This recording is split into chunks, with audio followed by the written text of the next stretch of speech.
Hey, Chris, Paul, Paul Turley, how the heck's it going?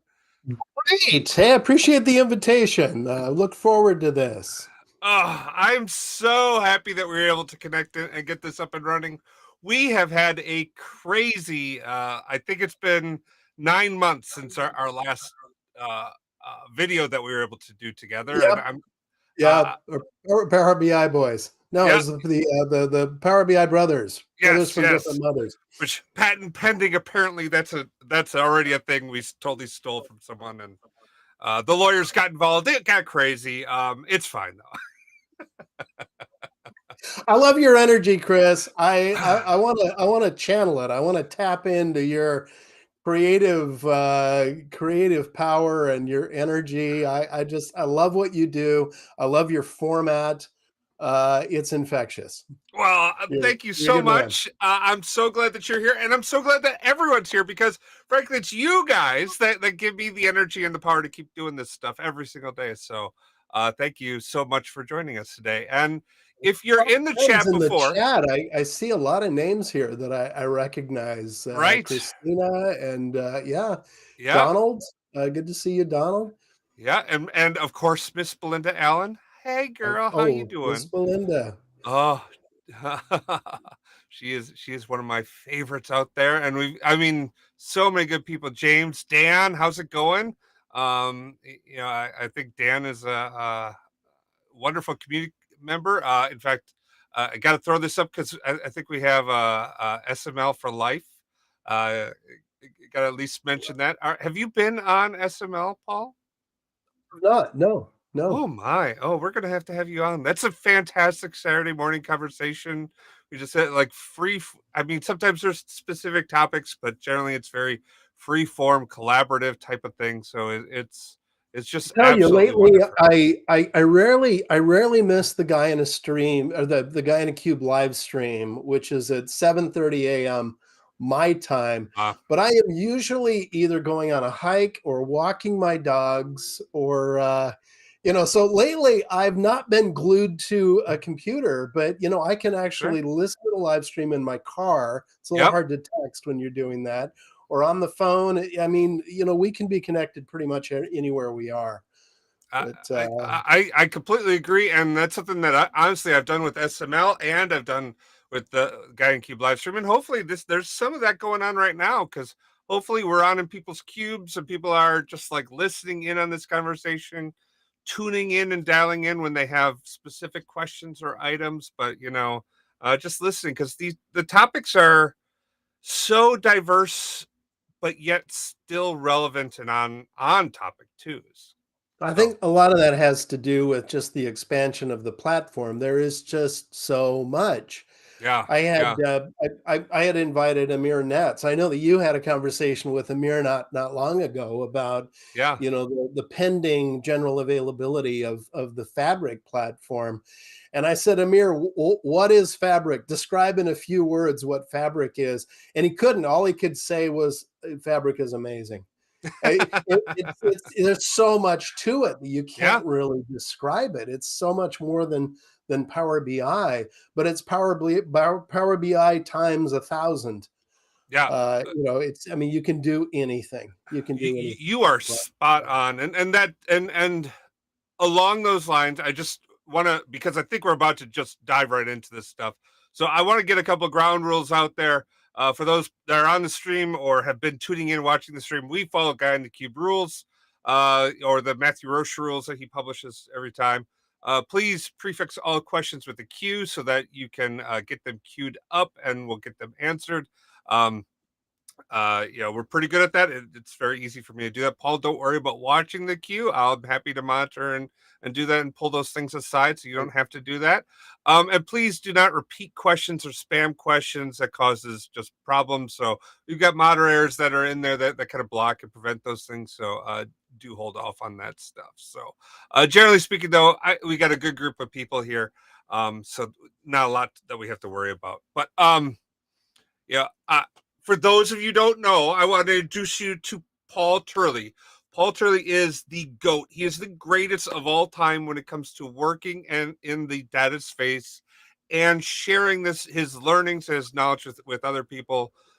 Paul's book on Paginator reports, or SSRS, saved my behind one weekend where I had a critical delivery and I was failing to figure out what the heck I had to do until I turned to, I think it was chapter 17 that jumps out in my head as like a Paul Turley's book. And right there was the snippet of code I needed to solve it. And Paul, you saved my weekend. You probably saved my marriage because my wife was not happy that I was working so much. So Paul, I owe so much to you. Welcome. Can you maybe introduce yourself and tell us where you're at and from? Sure, sure. So I'm in Battleground, Washington, which is 20 miles north of Portland, Oregon. So in the beautiful Pacific Northwest. It'll be beautiful for another 2 months, and then it'll just be gray and rainy for another 4 months or so. But yeah, it's a beautiful, beautiful place. This is generally where I grew up. I mean, I was born in Utah, lived in Arizona, lived in Europe for a while, but this is the area where I grew up and I'm from, and I absolutely love it here. I've been in the IT space, and particularly in the business intelligence consulting and training space for, oh gosh, I'm going to date myself a bit. I'm going to say 30 years, 25 to 30 years, depending Wow. on what you count. Earlier, Wow. it's funny, you and I were joking. We were talking about, having done this for a long time. And you said, yeah, those of us in our 30s and 40s and 50s. And I said, Chris, I know you're trying to be inclusive, but you missed me. So I'm that old. But my chosen career out of college was TV production. So I worked in Really? TV news. I worked as a disc jockey. The next Saturday, I'm actually DJing a reunion party for one of the clubs that I used to DJ Get downtown Portland a out. long time ago. Yeah, so I used to program music and do AV and TV production. I got Hmm. injured on the job a long time ago when I was in Arizona. I had to take a desk job, and a buddy of mine who was also a DJ said, "Hey, we're starting a software company. We need someone to take care of our support desk." So I started doing tech support for this small startup company in Mesa, Arizona. Fell in love with data. And it Oh, was just all downhill from there. I love data. I loved analytics. I just loved creating reports and analytics and helping business grow. So got into the Microsoft space, and in my career, it's always been a balance between training and consulting. So that's my love now. oh, I love that. And I love that everyone who works in this area has a unique path here. I would never have thought DJ would have been the Paul Turley Right, path, but that right. is that origin story is amazing. We got to turn that into a comic book that then turns into a movie, and then we have the Paul Turley universe that Sure, it we would be a create. bestseller, Chris. Yeah, for a very, very, very focused audience. Yeah, what are you gonna do, right? All right, okay. So and that's one of the things we like to do on my live stream, or I like to do. I don't know if everyone else likes it, but I love it so much because I think it's so important for people to see that, especially if you're new and starting off, this could feel daunting and it can feel like you don't know enough and you can't handle it. But I think we're all here to say not only can you do it, but we are here to help you. And there's a whole community out there that's just filled with amazing individuals who are happy to reach that hand out, to reach that hand down to help pull you up. And I thank you, Paul, for all the work, everything that you've done over the years.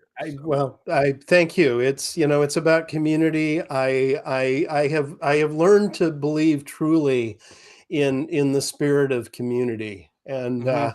I recently kind of had to reach for a metaphor as I was talking to some of our leadership at Three Cloud, and the metaphor that I think resonates is that community is like a bank. Mm. You make deposits, you volunteer, you give, you run user groups, you go out, you make presentations, you mentor, you help people. And there's so many people who are doing that. A lot of people here who are they invest in community, they give and they give and they give. And a lot of people are the recipients of that goodwill. and so we make withdrawals too. We get from community, and you give without the expectation of getting, but you get, and it works, and it's a marvelous thing.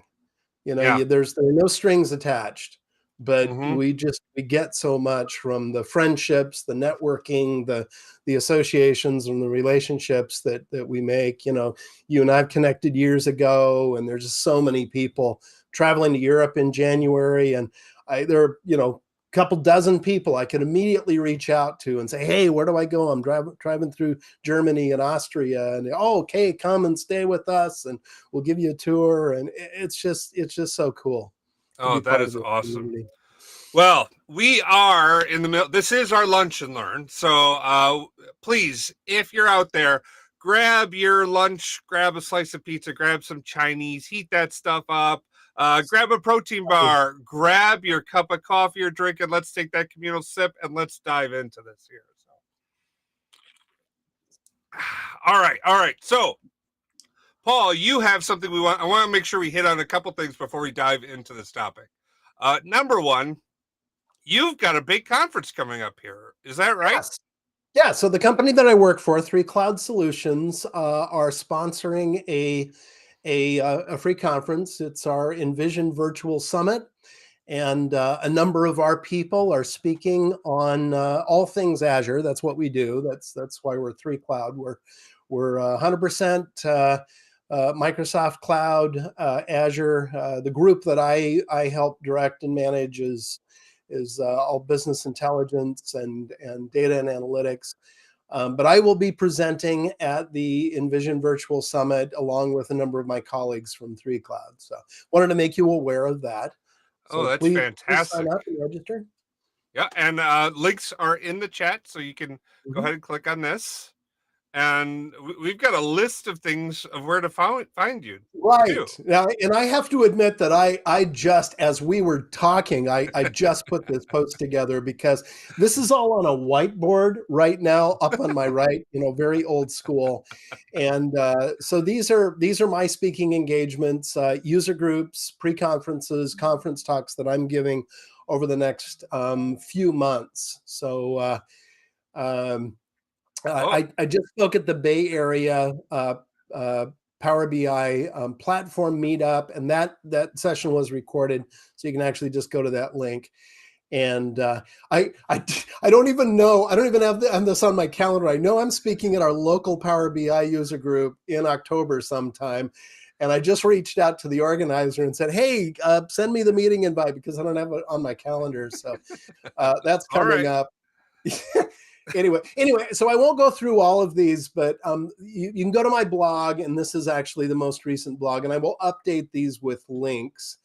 So I'm doing a number of pre-conference presentations on a Power BI enterprise workshop.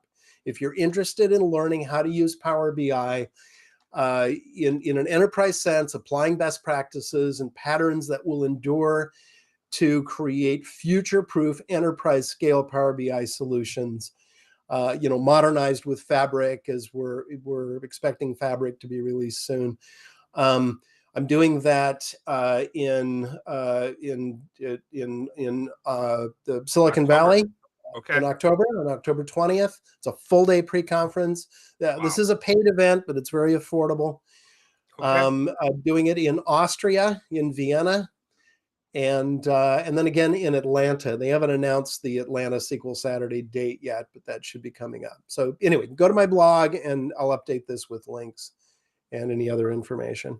And I will say his blog is fantastic. There is tons out here, more than just like Paul's schedule here. Frankly, it is the repository of doing Power BI the right way for enterprise reporting, which is frankly the reason why I wanted to have this conversation, because Paul, you, when this first was published, I think in 2020, July 2020, I see here, you got this out there. Oh my screen share is not moving. Oh, interesting. That it is. Okay. All right. but this really inspired me because this was a lot of the stuff that I've always thought about when it came to working inside BI, and especially if you're working in a large organization.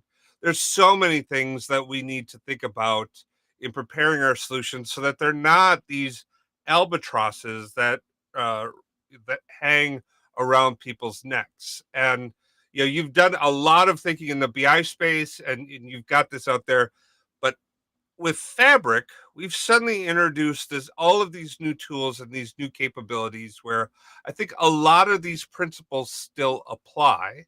And that's where I wanted to Absolutely. have a conversation with you around how you could see companies, or how you envision companies starting to adapt and take on the activities in Fabric and doing it in a responsible way. Well, there's a story behind every question, and I think a short version of this story is that back in the day when I started working with business intelligence, and that was, oh my gosh, I was working for Hitachi Consulting back in 2004-ish. I was introduced to SQL Server Analysis Services, and SQL Server is a data warehouse product, and there were rules. There were rules around the way that we built BI solutions. And, a Mm-hmm. lot of it was an IT effort. And so that was already a kind of a disciplined environment. But when you went to build a data warehouse, do I have a copy of the data warehouse toolkit here? Yes, I do. So this was the Bible, and you adhered to the rules, set forth by Ralph Kimball and his group. And so things were done in a very disciplined way. Microsoft's primary BI product, SQL Server Analysis Services, required discipline. Everything was a dimensional schema. When you built a cube, it was facts and dimensions and conformed dimensions. And again, there was a lot of discipline and a lot of rigor. And we were generally pretty successful when we set out to build a BI solution. And then we would use tools like SQL Server Reporting Services, and Proclarity was one of the big tools, and Performance Point. And generally speaking, we understood our requirements, the data. We would craft and shape it correctly, and it worked. It worked. But then something happened in the industry, and tools like Tableau and Click became popular. And those were tools that ended up in the hands of people who didn't conform to those rules.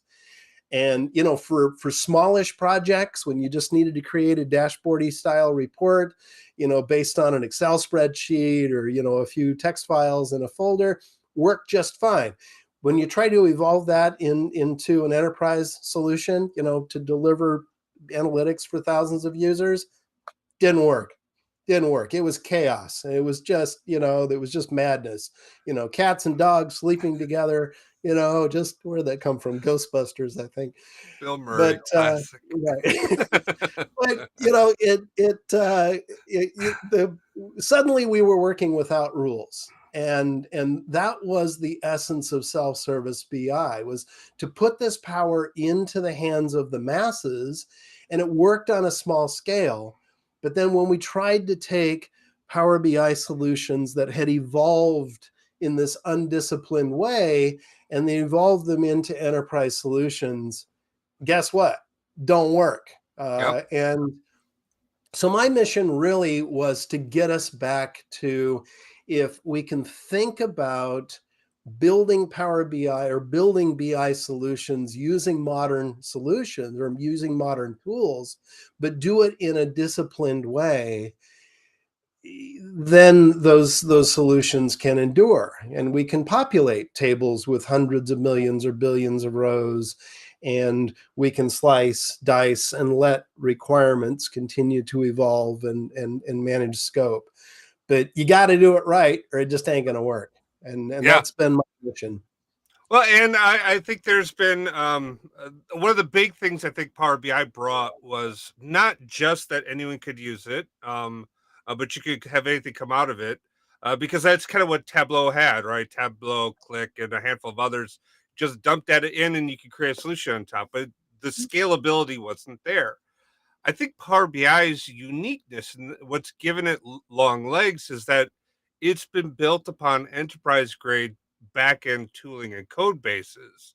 So while you can just throw stuff in and have something that's very viable, you can also build something that's enterprise grade as an individual contributor, right? One person can build a solution that can scale up and be supportable if they follow the best practices, if they do it the right way, Exactly. right? Exactly. It's interesting. We use this phrase best practices, and it's the right concept. I mean, it really is, and but you ask yourself, what is a best practice? Now, if you went to 10 professionals in the industry and said, all right, what is the best practice for, importing a set of data into Power BI, you're likely going to get 5 answers. And Yeah. so, you know, I think the concept of a best practice is that, here's a pattern that is proven to work, yet we don't have a single guide, like we Hmm. did back in the day. We don't have a single book. Now, in the last 5 years or so, some people have written some really good books on Power BI, and they're people who I trust now in the industry. A few years ago, if someone were to say, all right, well, who was the one authority? Where would I go to always get the right answer? And I would say, well, that's the Italians, SQL BI. Yep. Yep. Marco and Alberto have done a fantastic job of saying, okay, there are a lot of different ways you can do this, but here's one method that is always going to consistently work. Yep. And that was their method. But Resurad had his own opinions, and Ken Poles, and there's so many others who I think understand the rules and the disciplines around this thing. But there was always a different spin, and it's really hard to say this is the one place to go. I guess we shouldn't leave out Adam and Patrick in that mix, because they're definitely the authorities, in terms of, if I want to know how to do something right, where do I go to get the right answer? But I Well, think and can I contend it sure. the right answer is what's the right answer for the solution that you're trying to build and put Right. out.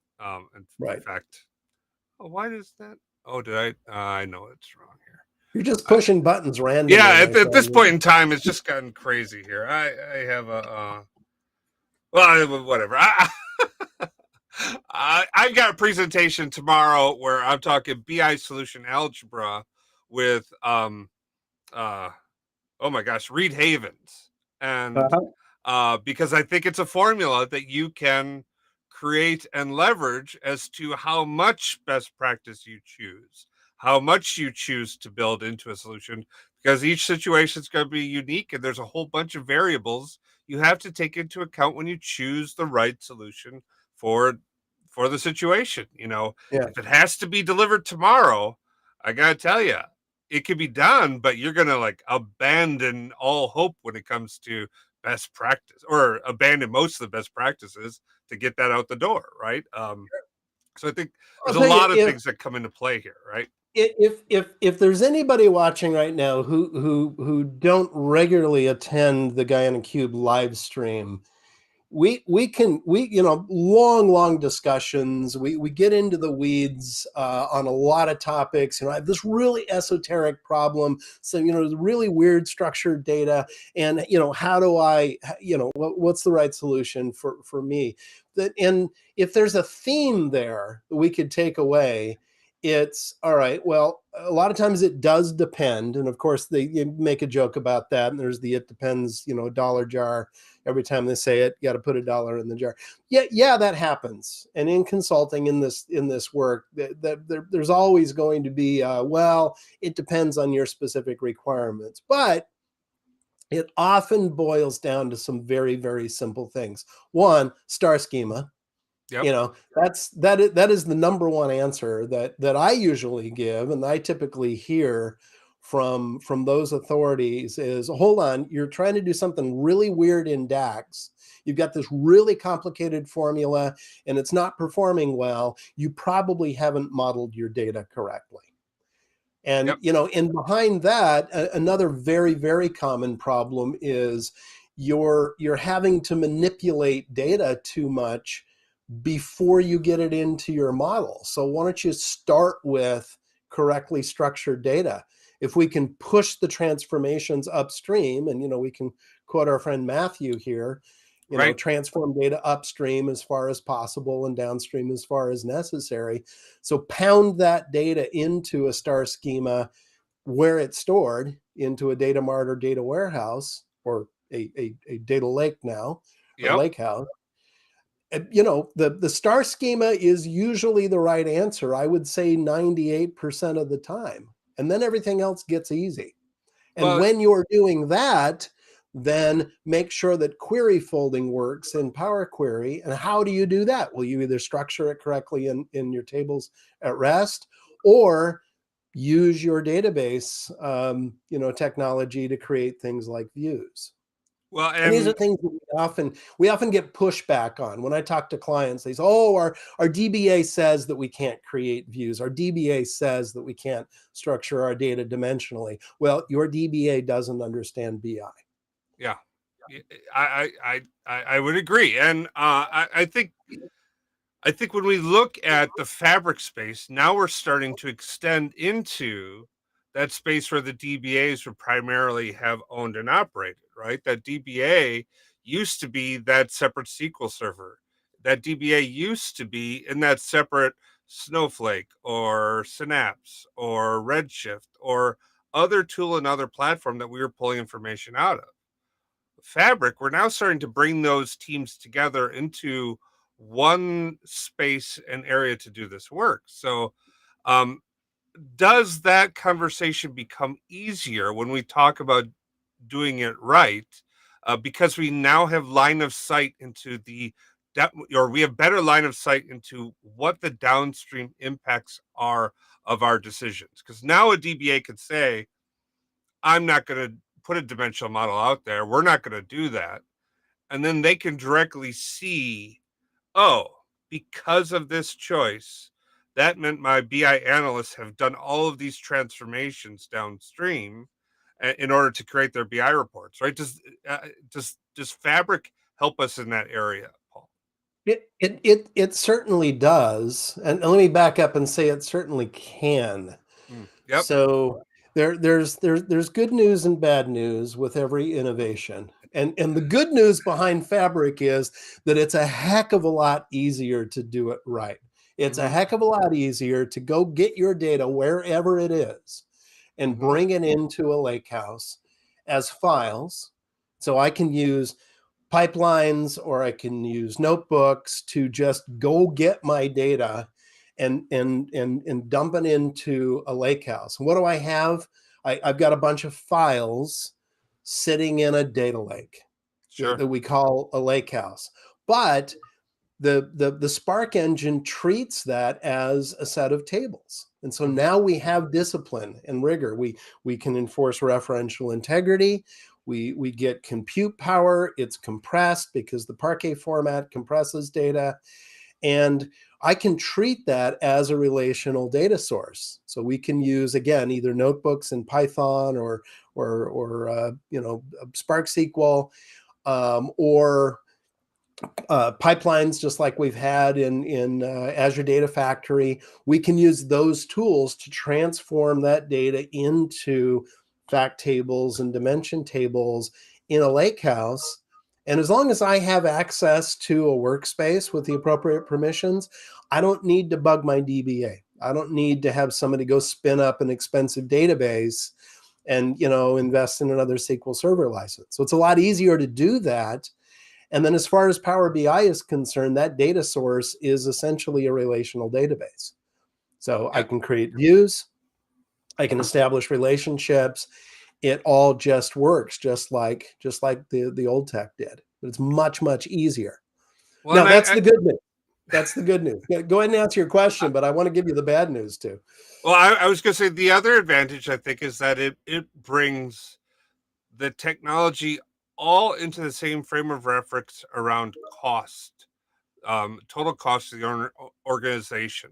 So they can see directly what it's costing the data engineering team, the analytics team, and like the report consumption teams for each of those spaces. And I think it makes it easier to draw those parallels and say, look, you're forcing all of this compute into this space where this compute should be done over here, because we're doing it now, having to do it 40 times for our 40 analyst teams who have different models versus doing it one time or a handful of times at the data engineering layer. And I think it becomes much more transparent that way.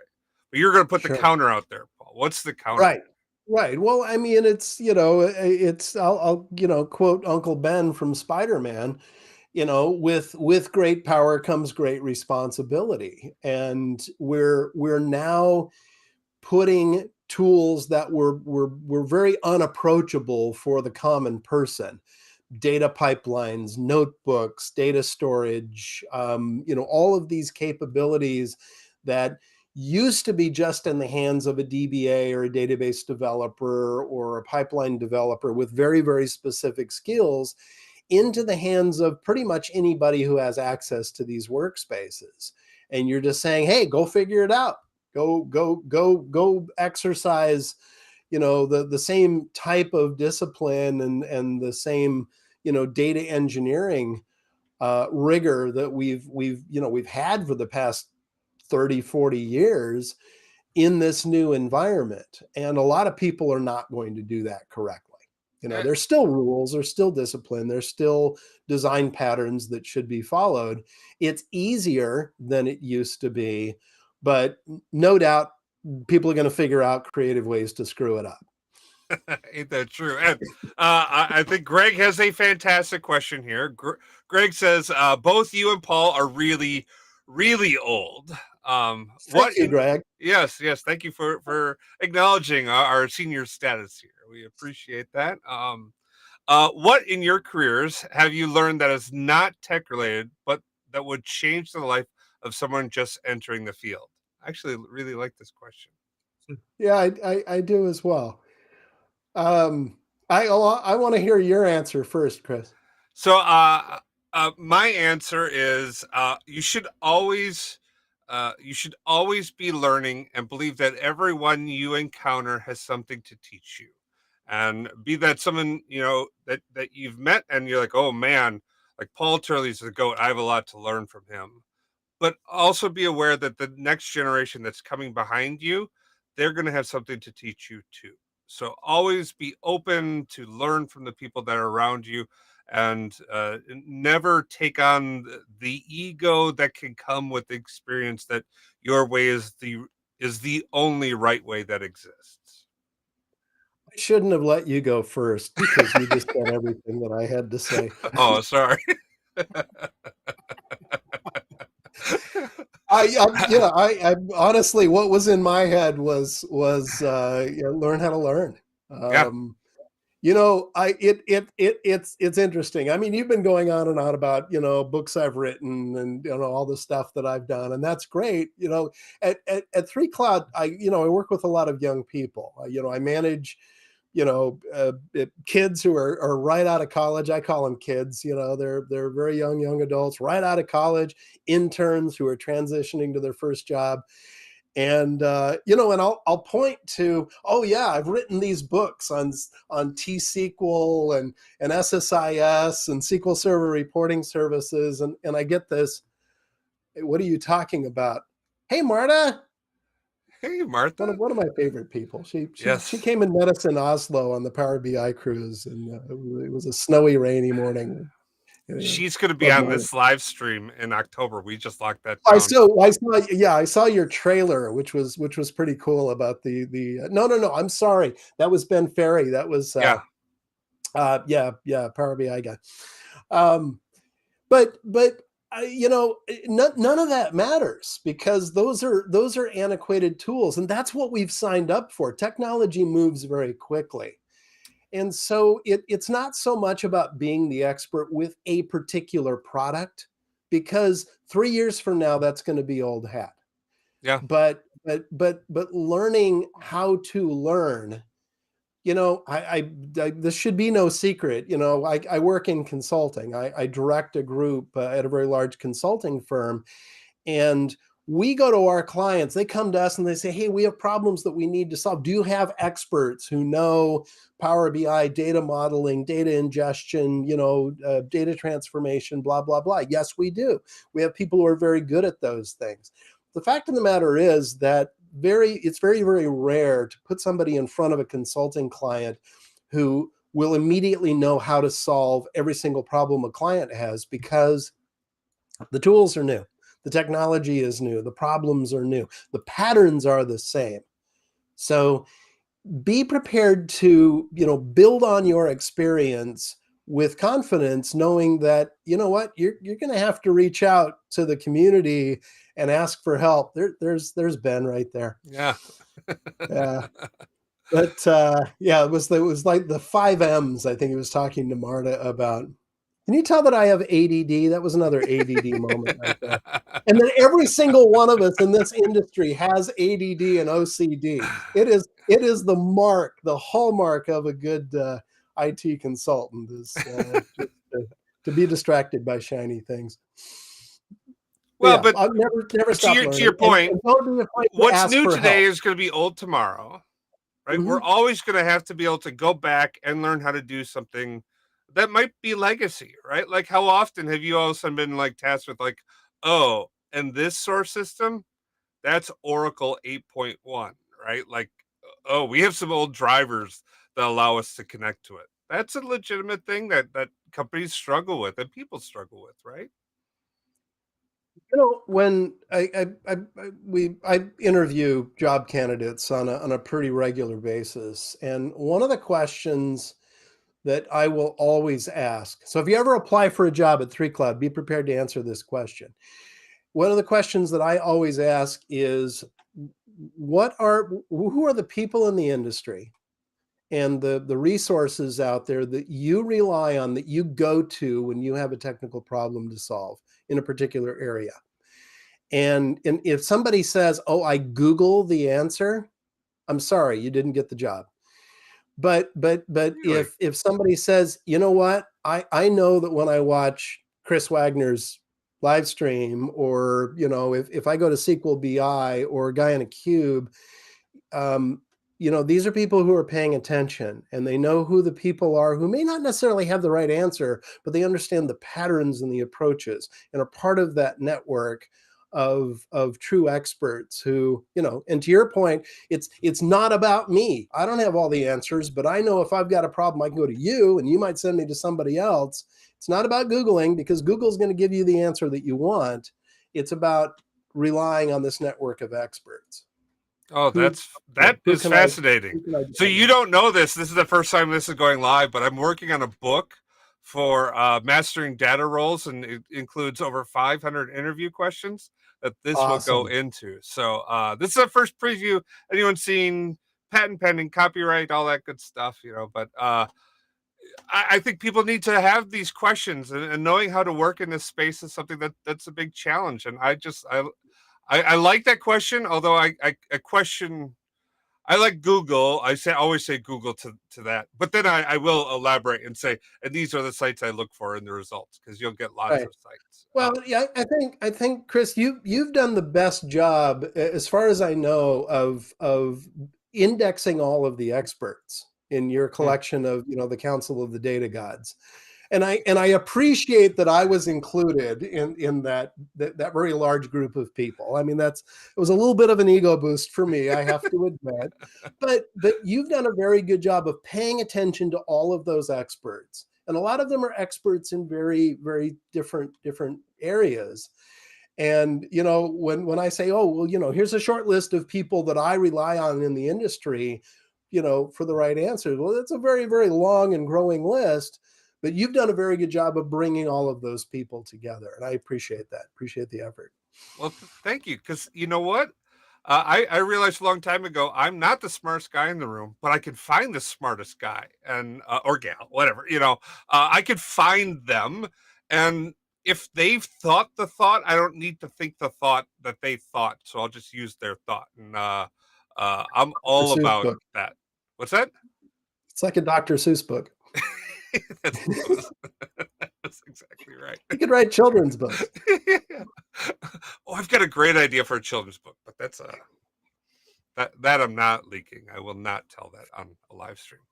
Um, um, no, that's a great point. And actually, one other thing I think is important for someone who's new, and I think this applies to fabric, especially right now.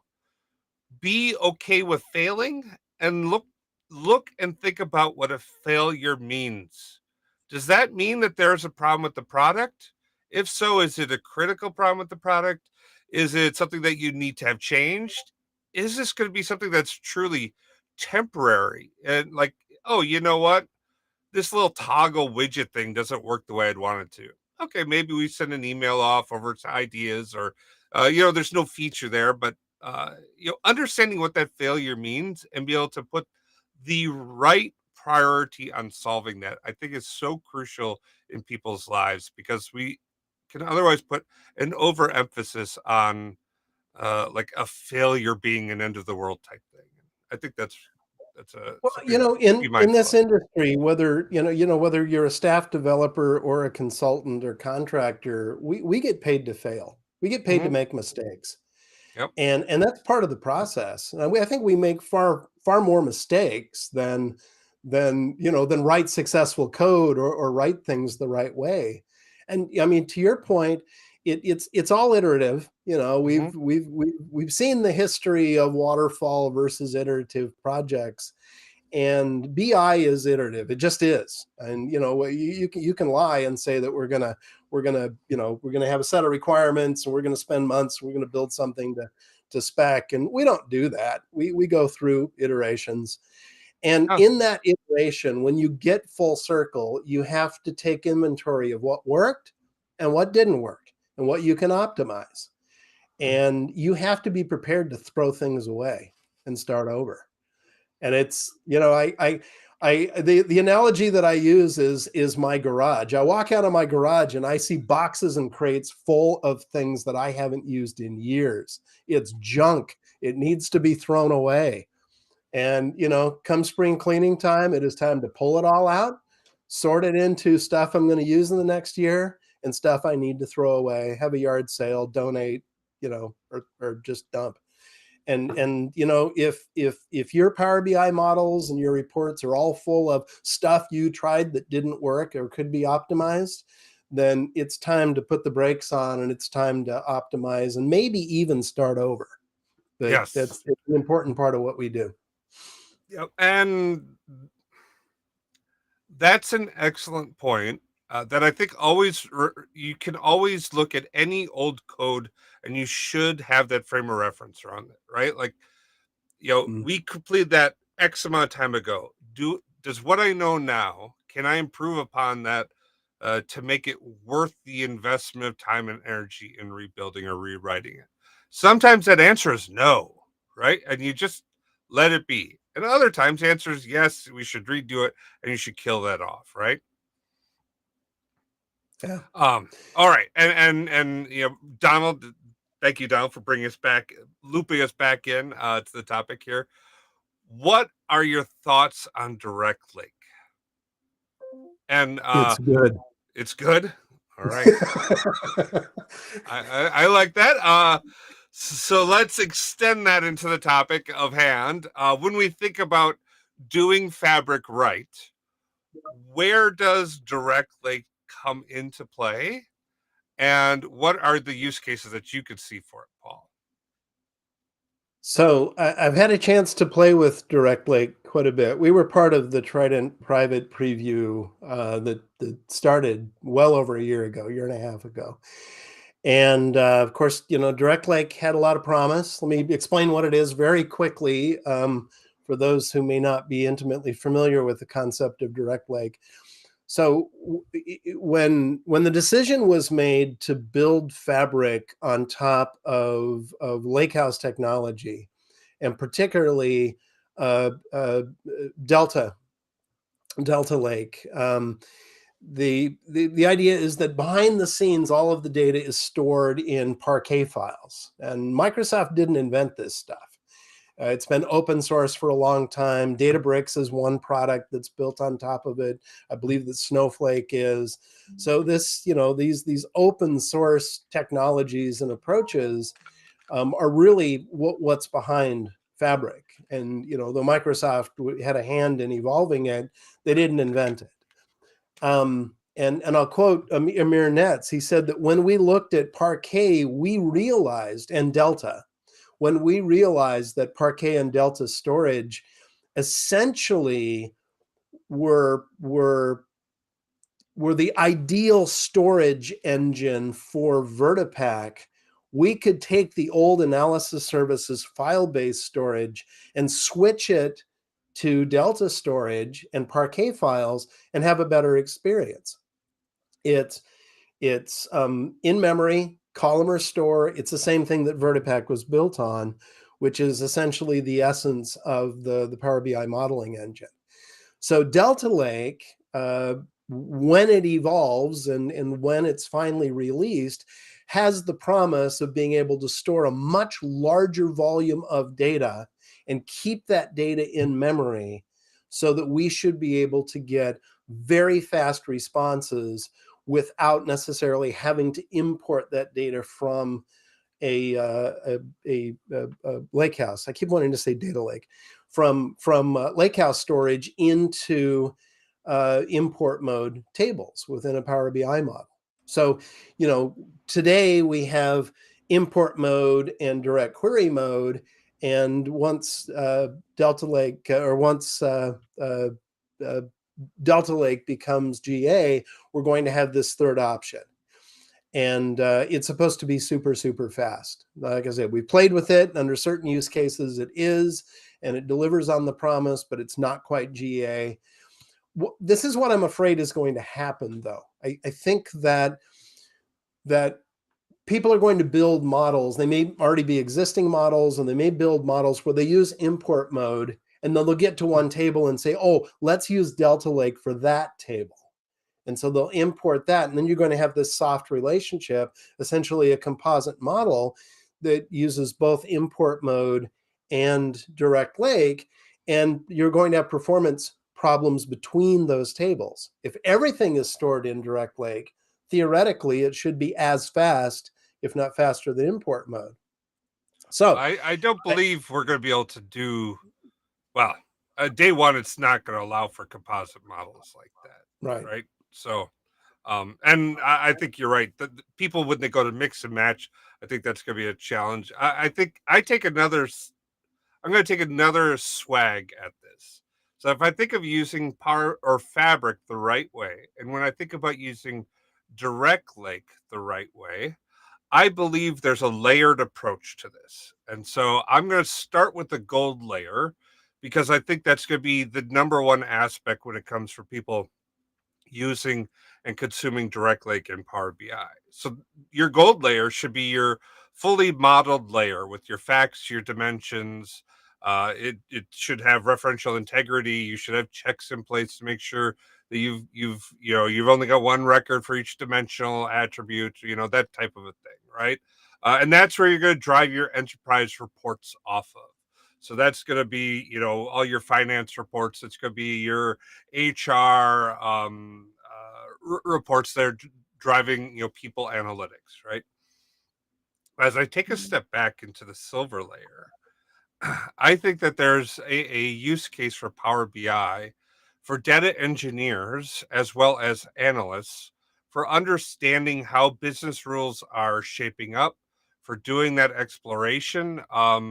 Uh, that you would mix and match between using SQL to do, as well as using Power BI Direct Lake on top of that. Does that make sense, Paul? I think those are the best practices and how and where I would use Power BI and Direct Lake.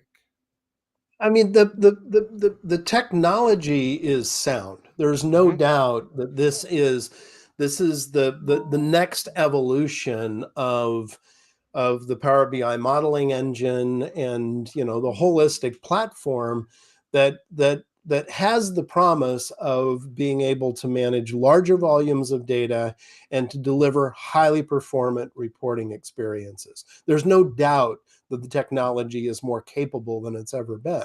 And if used correctly, as you're suggesting, absolutely. Yep. I think that's the silver bullet. The reality is that models are going to be cobbled together, and that people will run into limitations simply because they weren't able to back up the bus and do it right. Right. So if you Eh, do it right, sure, it's going to yep. be a better experience. That's what we're talking about here, right? So, Yes, yes. We are not headed to a future where there are no limitations. Okay, correct. there will always be limitations. 20 years ago, to talk about tables that had 100,000 rows in them, oh my gosh, that's a lot of data. And today Right. we build small models that have tens of millions of rows. And it's And and it's not so a big deal. Yeah. Yeah. right, right. I think There will always Fernando be here limitations. has a good question, like along these lines. He's asking, "Hey Paul, what's your magic formula for keeping up to date with new releases, technologies, improvements, etc., so we can shift the what's the best way to do something or doing it right?" Watch the Kratos BI live stream. Uh, Paul knows watch where his Guy in money's a coming Cube. from. I mean, there are a handful of very, very credible sources, and people who are expending a lot of effort. I am very serious when I say that. And Yeah, there's some very, very credible sources for keeping up with these technologies. It's no secret. I think that Microsoft now does a very good job of keeping people up to date through the Power BI and the Fabric blog. Um, Put together your list of experts. Again, don't Google the answer. yeah, Put together your list of half a dozen or a dozen resources in your area. For me, in the past, it's been SQL BI, it's been Guy in a Cube, it's been Resurad, but you're going to find that within your specialty that there are other experts. Belinda Allen, who's in the chat. Uh, Belinda pays a lot more attention to the Power Platform community than I do, because that's her area of focus. Where my area of focus is IT facing enterprise BI. So my answer is going to be slightly different than someone else's. So find that, set up your links, set up your subscriptions, and just pay attention. Don't be overwhelmed. You don't have to have the answer to every single question. plus ChatGPT is going to be able to do it all for us anyways before we Sure. know it, right? Copilot will take care of it. I'm sure Copilot will solve Hey, all of our problems, right? so we put together a data modeling workshop for some of our less experienced folks, and I needed a set of healthcare data. And I looked around, I couldn't find what I was looking for, and I went to Chat GTP and I said, write Python code that will produce a set of healthcare data with these attributes, with patients' diagnoses, prescriptions, blah, blah, blah, with 100,000 rows in a flat table, and I want 20 of them to have duplicate keys. And ChatGTP gave me a set of Python code that I copied and pasted into a Fabric notebook, and I produced a sample data set. We've built our entire workshop around that. It was Wow. magical. Magical. Yeah. I think, um, and I joke about it, but you're exactly right. ChatGPT can help us solve a lot of the monotonous, non-value add tasks that we used to have to spend a ton of time trying to do and create that sample data set, and just it's wasted time. Now we can just have that and then do something for that. with that. So that is absolutely fantastic. All right, we are unfortunately we have like to make sure that we are keeping this tight within a timeline here today. So we are nearing the end of the hour, Paul. Is there any last thing that you want everyone who's listening or watching this on review to think about when it comes to doing Fabric right? When it comes to your knowledge and your experience in BI, how can we what's one thing people should take into Fabric uh, and use when they're working in Fabric?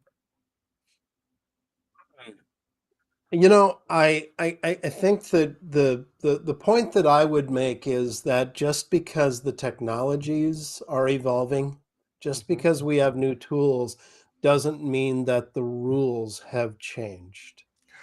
And it's what I try to teach, and it's what I try to blog about and share. I mean, we all have our outlet for learning things and then trying to share those with the community. I mean, quite frankly, I will blog about things that I want to remember in the future, because when Mm-hmm. I Google a question, I will usually ask the question in a way that I would have documented it, which means that I end up on my own blog going, "Hey, this guy was really smart. He had a really good it. Oh, that was me."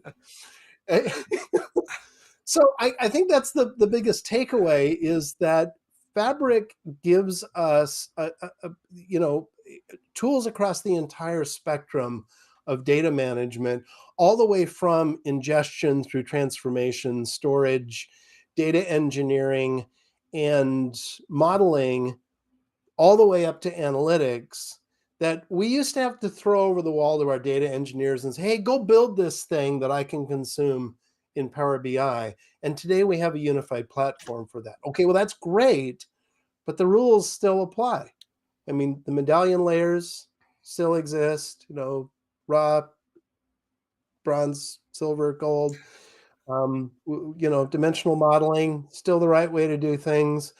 I guess we're all going to have to learn a little Python now, because that's the language that's used with Spark notebooks, but it doesn't really fundamentally change anything. It just gets a little easier. Gosh dang, I love that. That's fantastic, Paul. You are a rock star. All right, so everybody, remember, Paul is going to be at. I presume you're presenting at this, right, Paul? I'm presenting one of the sessions. Okay. Yes. All right. All right. So it's free to register for this. Here, let me copy this. I'm posting this back into the chat, back into the sessions. Do sign up for this and register it. Remember that it's out there. This is something that's free. It's available for you.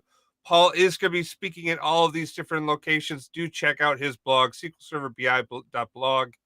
Paul's got tons of great content out there. And I'll throw in a little plug for myself. I am presenting at the SQL Saturday Minnesota event. I've got two presentations I'll be doing there. One on how to evolve your COP from a Power BI COP to a Fabric COP to get that up and running. So excited Great. to talk about that.